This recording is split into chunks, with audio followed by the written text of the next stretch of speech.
Une France de propriétaires. C'est une constante du discours politique.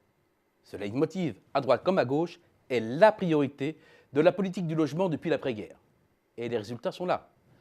38% des ménages possédaient leur logement en 1955, 45% au début des années 70, presque 58% aujourd'hui. Avec les locataires propriétaires d'une résidence secondaire, voire d'un bien mis en location, le taux global de propriété grimpe à 62%. Être propriétaire, c'est une sécurité en cas de chômage, une garantie du niveau de vie au moment de la retraite et un capital à transmettre aux enfants. Et c'est à tel point ancré dans les mœurs que plus personne ne regarde le revers de la médaille. Autrement dit, les dangers, voire les effets pervers du développement de l'accession. Pour les ménages, le premier risque, c'est le surendettement. Et si le nombre de dossiers de surendettement déposés reflue, la part de ceux liés à un emprunt immobilier, elle, ne cesse de gonfler. À près de 14%, elle est même à un pic. Et les dossiers sont de plus en plus lourds, près de 110 000 euros. C'est un bond de 18% en 5 ans.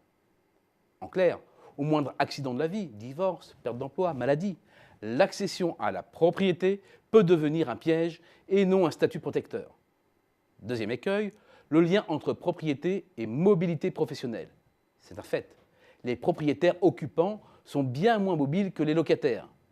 Mesuré à travers le taux de rotation, soit le rapport entre le nombre de logements ayant changé de main entre deux dates et le parc existant, la mobilité en France se situe actuellement à 7,3%.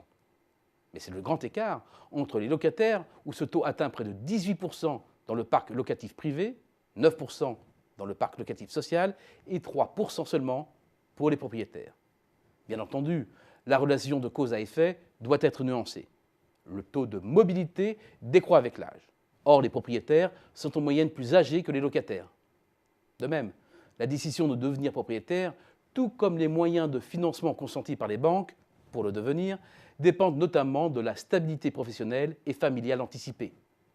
Malgré tout, les travaux d'Andrew Oswald de 1996, puis d'autres économistes ensuite, montrent que ce lien est significatif. Une hausse de 10 points du taux de propriétaires ferait grimper d'environ 2 points le taux de chômage. La grande préférence française pour le patrimoine immobilier est aussi à l'origine de l'inflation immobilière avec des conséquences en cascade sur l'économie française.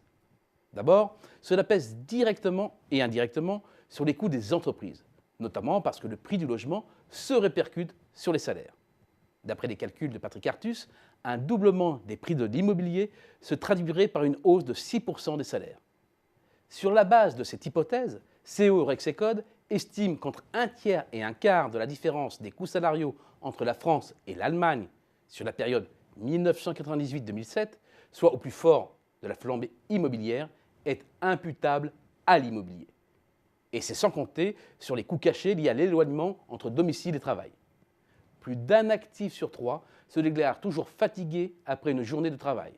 Et pour la moitié d'entre eux, la source de cette fatigue, c'est le voyage.